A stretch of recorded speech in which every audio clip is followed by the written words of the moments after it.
Bueno, buenas noches, compañeras, compañeros. A los de fondo no se hagan resolver más por Gabriel, por favor. Se largó el agua, tuvimos que, como era natural, obvio, refugiarnos en nuestra casa, en la casa del Frente Amplio, así que agradecer a Fernando Pereira, el presidente del Frente Amplio, que estamos acá, albergados por la bandera de Otorgués, así que gracias, Fernando. Y en él, a toda la larga fila de militantes de izquierda del Frente Amplio que hoy están trabajando intensamente en esta campaña interna, en el marco de nuestra unidad, pero tratando de contribuir a una victoria popular en octubre, sin lugar a dudas. Así que gracias, Fernando, por esto, pero además por todas las cosas, porque vieron que la derecha como que no le gusta mucho que Fernando hable, ¿no? Es una cosa que la tiene como en las tripas ahí, ¿no? Y yo creo y estoy convencido de que lo que más le molesta de las cosas que dice Fernando, que además son muchas verdades, a la derecha le gusta poco que le digan las verdades en la cara, pero creo que lo que más le rechina a la derecha es que un trabajador alce la voz para defender a sus hermanos. Por eso, gracias, Fernando, por lo que está haciendo, y hay que defender a los compañeros cuando se los ataca. Cuando la derecha ataca a los compañeros hay que rodearlos. Eso aprendimos a lo largo de la vida en esta militancia. Agradecer también a los compañeros, al Pepo Núñez y a Olesker, que de la casa, que están acá, y seguramente a muchos otros compañeros frenteamplistas y compañeras frenteamplistas que se han arrimado, porque cada vez que algún acto nos convoca para reflexionar, para pensar y por sobre todas las cosas para renovar nuestros compromisos con la lucha, siempre están los compañeros en la vuelta, y por suerte que están todos, porque la tarea que tenemos por delante es una tarea imposible de lograr si andamos solos. No se puede andar solo en la vida. En la vida hay que andar acompañado, hay que estar rodeado de compañeras, de compañeros, aunque eso no significa que pensemos todos iguales, pero no es posible edificar una sociedad distinta, ¿verdad?, desde la idea de que hay alguien que nos va a salvar, o de que hay alguien que la tiene clara, sino que efectivamente nuestra lucha es una lucha colectiva.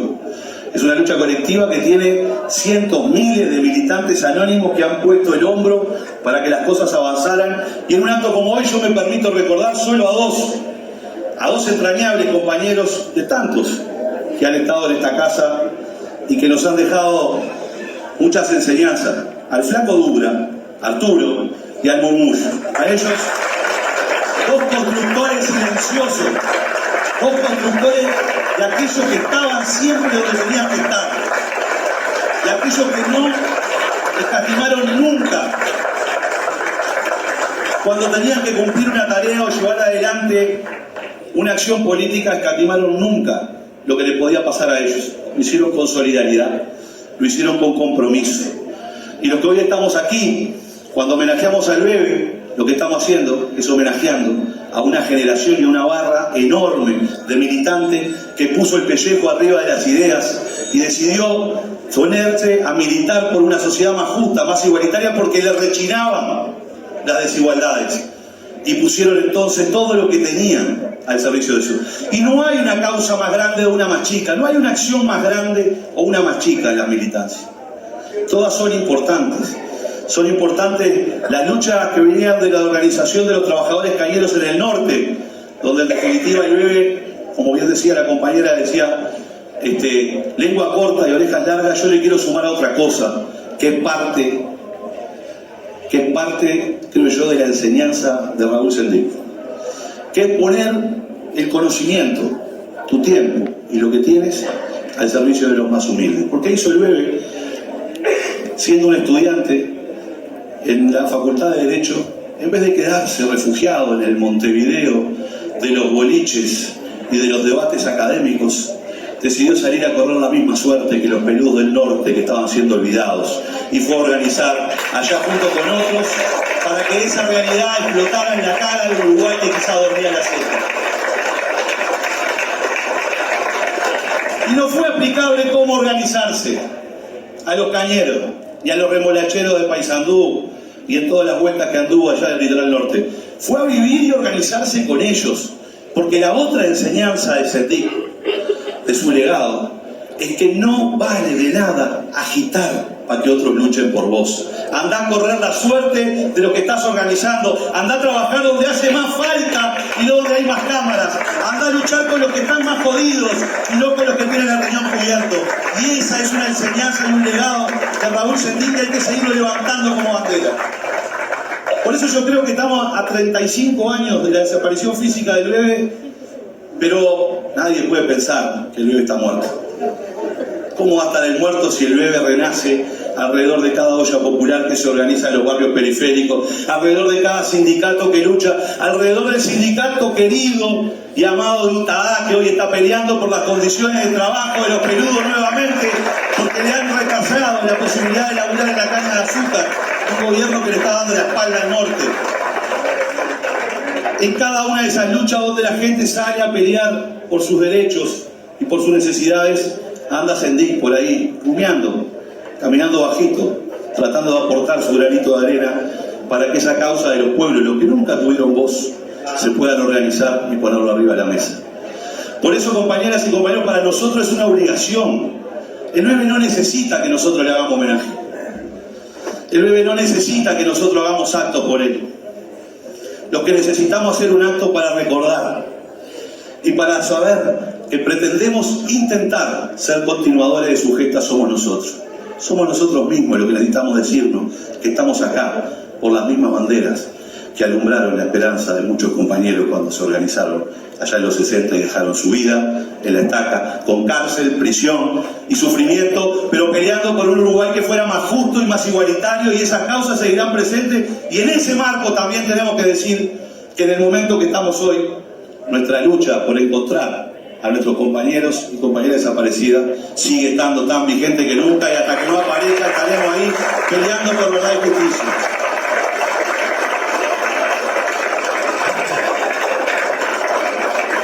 Pero si queremos homenajear al bebé y a su lucha, también tenemos que mirar hacia el futuro. Porque si algo que hizo Sendik fue tratar no solo de organizarse con otras y con otros, sino de construir un futuro mejor. Porque la pelea puede estar cargada de mochila de una larga historia de lucha, de militancia, de sacrificio.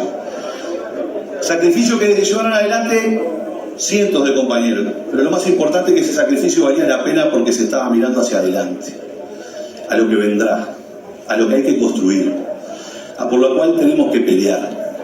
Y hoy, en un año electoral, obviamente que estamos peleando en el marco de la campaña electoral para tratar de sacar y ganar las mayorías parlamentarias y el gobierno, para poder poner un gobierno nuevamente que no esté al servicio del Mayadoro, sino nuevamente al servicio del pelotón y particularmente de los rezagados. Esa es la tarea principal que tenemos todos. Pero nosotros no luchamos solo por llegar al gobierno.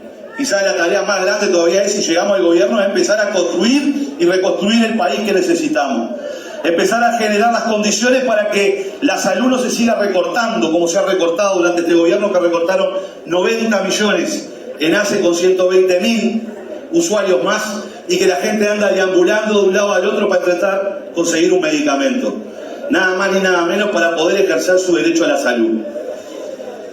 Y el gobierno trata de construir ciertos relatos, pero la verdad de la milanesa es que los usuarios de salud hoy están más jodidos que antes, y que las dificultades de cuando hay un gobierno que mira el Mayadoro y decide ahorrar, lo que significa es que a ti te recortan los derechos, como está pasando hoy a lo largo y a lo ancho del país. Por tanto, hay que reconstruir nuevamente un sistema integrado de salud que ponga el eje central en el ser humano y en su derecho a la salud, y no un eje centrado en el recorte y en el traslado de recursos para los amigos del sector privado, porque lo que está pasando hoy con el gobierno de la derecha es que se están sacando los recursos que ponen los trabajadores con el FONASA y los están trasladando al sector privado. Hay una rapiña silenciosa que anda por ahí en ACE, que no solo recorta derechos de salud, sino que está fortaleciendo a algunos amigos, seguramente de Cipriani, que quizás capaz que le financia la campaña electoral porque tiene intención de ser candidato a intendente de Canelones. Parece ser que los canarios no lo van a creer a Cipriani, y seguramente por más plata que ponga va a quedarse con las ganas. Pero esto es lo que está pasando en el Uruguay de hoy, donde tenemos 500.000 de trabajadores que ganan menos de 25.000 pesos por mes. Y la pregunta es, ¿cómo podés sostener una familia en un proyecto de vida cuando ganás menos de 25.000 pesos por mes? Por 40 horas de trabajo semanal. Y cuando además no tenés acceso a la salud y entonces tenés que sacar de tu bolsillo para comprar los medicamentos. Y donde además tenés problemas porque no hay acceso a la vivienda de aquellos que habían prometido construir 50.000 viviendas y no construyeron ninguna. Y lo que es peor, bajo la excusa de construir viviendas y atender los asentamientos, perpetraron una de las rapiñas legales más duras contra una de las grandes anhelos y lucha del BSD, que es por la tierra. Le tajearon al Instituto Nacional de Colonización 30 millones de dólares con la excusa de construir un programa para los asentamientos que lo único que hicieron fue cambiarle de nombre sistemáticamente, pero que no han intervenido en ninguno, porque los asentamientos han crecido enormemente y no hay políticas en ese lado. Entonces tajearon nuevamente al Instituto de Colonización, que es la única herramienta que tiene la producción familiar, los trabajadores rurales y los productores familiares, para poder tener condiciones de sostenerse en el medio rural, de sostenerse en el marco de la producción agropecuaria y, como bien se decía hoy la FEFA, defender la soberanía alimentaria del país, porque son, en definitiva, esa masa social que está ahí esparcida por la campaña, lo que garantiza los alimentos que consumimos. Entonces, naturalmente, habrá que ganar el gobierno para volver a ponerle plata al Instituto Nacional de Colonización y efectivamente generar que los pobres de la tierra tengan acceso y derecho a tener tierra y trabajo como se merecen. Por eso vamos por un gobierno para poner recursos en el Instituto Nacional de Colonización. Vamos por un gobierno para volver a tener políticas diferenciales en la producción agropecuaria. Vamos por un gobierno para que no queden solos los trabajadores rurales tratando de pelear por un pedacito más contra sus patrones para llegar a su casa un poco más holgado y no tener que darse a mitad de camino en el mes. Vamos por un gobierno por esas cosas.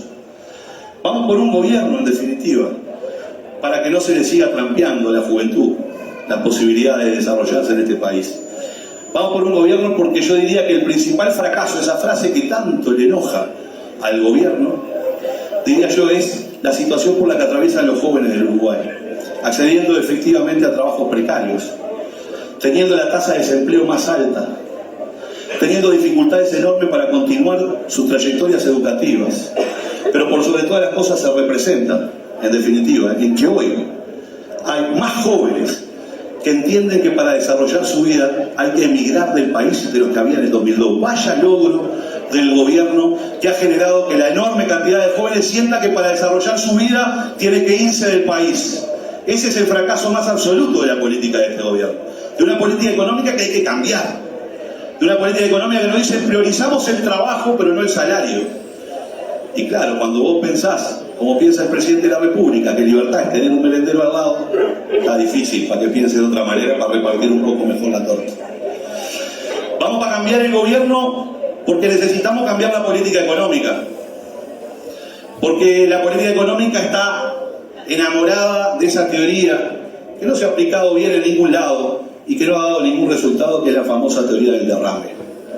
Esa idea maravillosa que inventaron los ricos de decir, no, lo que vos tenés que hacer cuando estás en el gobierno es dejar que los ricos sean más ricos y cada vez más ricos y cada vez acumulen más riqueza y más riqueza y más riqueza, y tal vez en algún momento de la mesa y del festín de los poderosos caerá alguna migaja hacia abajo y vos tenés que estar contento si te tiran esa migaja, y todos sabemos que cuando se ha aplicado eso lo que ha caído es miseria, pobreza y marginación, y contra esa política económica que estamos militando, y por eso tenemos que cambiar el gobierno, para cambiar esa política económica y volver nuevamente a colocar una política económica que piense la necesidad del crecimiento, del desarrollo del país, de las inversiones, pero que piense en repartir.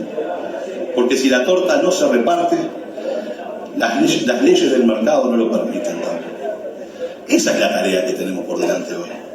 Tenemos una tarea de cambiar el gobierno porque nosotros luchamos por causas que son más profundas y sabemos que el gobierno, de alcanzarlo, no va a poder completar todos nuestros sueños, porque la lucha por una sociedad más justa e igualitaria, la lucha por una sociedad en donde lo tuyo y lo mío no se separe, es una lucha de largo plazo, de la cual hay que ser pacientes constructores, pero que es una lucha que se da con la mayoría de nuestro pueblo y no con minorías iluminadas. Y eso también lo aprendimos a lo largo de la historia y de la militancia de nuestros compañeros y de la historia del pueblo uruguayo. hay que generar las condiciones de organización del pueblo, de las grandes mayorías, y no de minorías intensas que creen que tienen las ideas reveladas y la verdad en un puño. Esa es la pelea que tenemos por delante. Y en esa pelea estamos todas y todos comprometidos.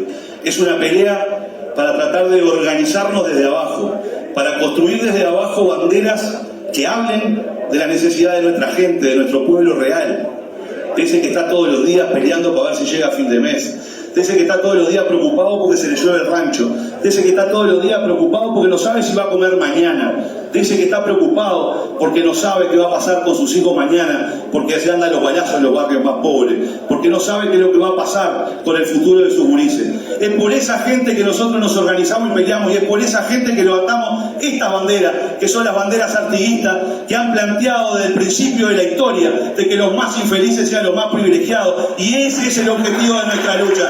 Trabajar siempre y militar siempre con los de abajo, soñando con ese futuro mejor.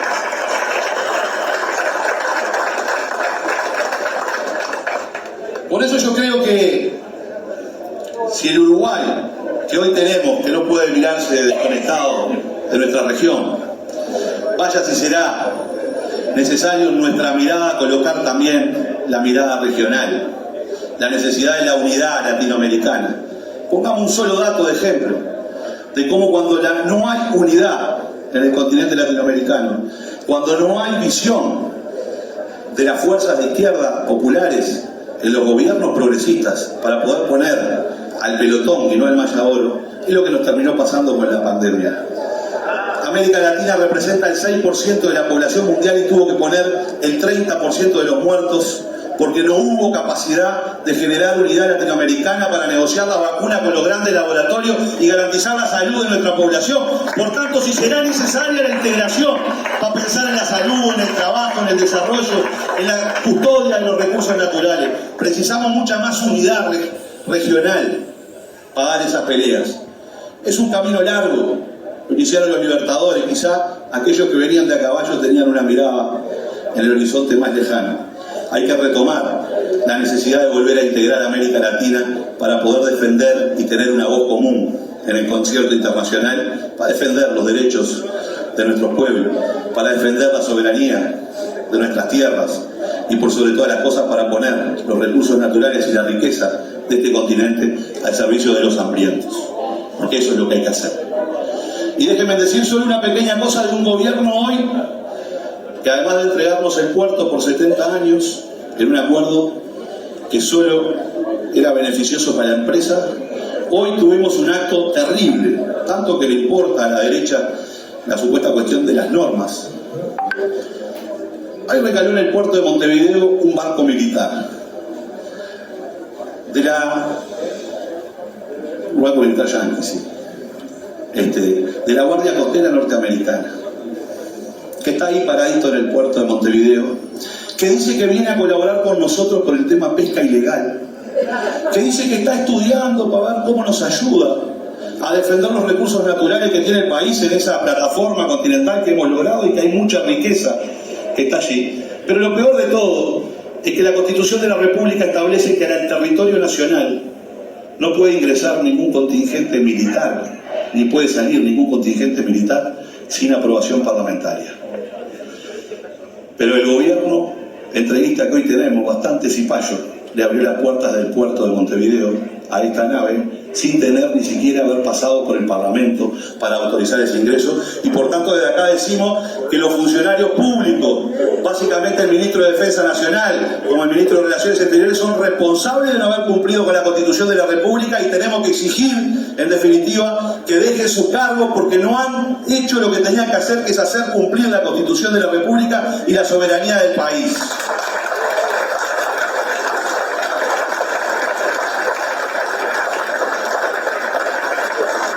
Entonces, compañeras y compañeros, nuestros sueños van mucho más lejos que una campaña electoral, sin lugar a dudas. Y para eso hay que construir organización, hay que construir herramientas, hay que construir espacios de participación, pero por sobre todas las cosas hay que construir junto con nuestro pueblo. Hacia allá vamos, y venimos peleando hace muchísimo tiempo. Somos continuadores de luchas muy viejas en el Uruguay. Todos nosotros y muchos más que hoy no están aquí. y nuestra tarea es seguir levantando esas banderas. Junto con Sendik y con esa larga lista de militantes anónimos, seguiremos levantando una otra vez la bandera por la tierra y contra la pobreza. Por la tierra y con Sendik. Bueno, y con Sendik también, por supuesto, acá aporta.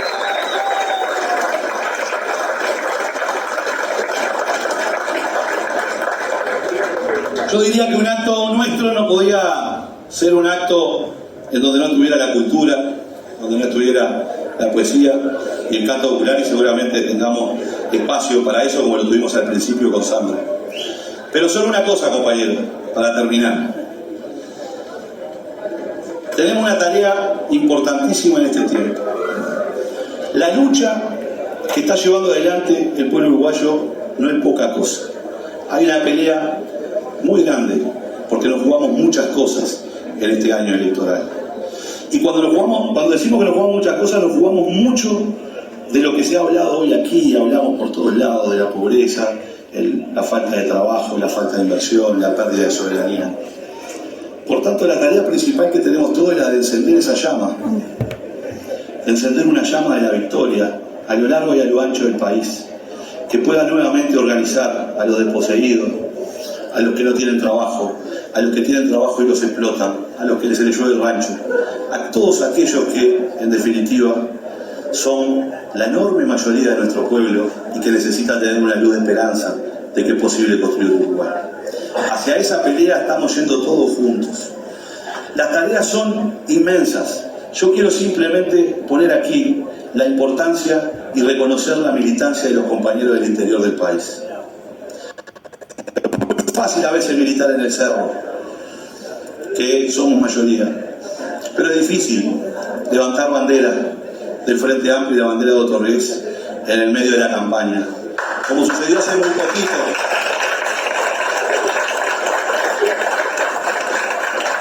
Como sucedió no hace mucho en algún pueblito olvidado de Tacuarembó, en donde la hija de un viejo compañero que lamentablemente falleció, se fue y se reunió con los compañeros del Frente Amplio y le dijo que lo que tenía, además de la historia de su padre, de haber aprendido esos valores, era que la casa de su padre se transformara en un comité de base, porque su padre había luchado toda la vida y ponía esos recursos al servicio de la causa del Frente Amplio. Y eso habla de los compromisos de los de abajo, eso habla de la lucha que se enciende en cada rincón del país, por la cual vamos a salir a militar y a pelear para que el Frente Amplio vuelva a ser gobierno, y en ese gobierno seguramente le podamos mirar a nuestro pueblo y decir: estamos cumpliendo un pedacito con el derecho que tenemos de poner la política al servicio de la mayoría. Arriba, compañeros, que viva el MDN, que viva Raúl Sendik, que viva en cada lucha, y al militar incansablemente por poner nuevamente la política al servicio de la mayoría. Habrá patria para todos.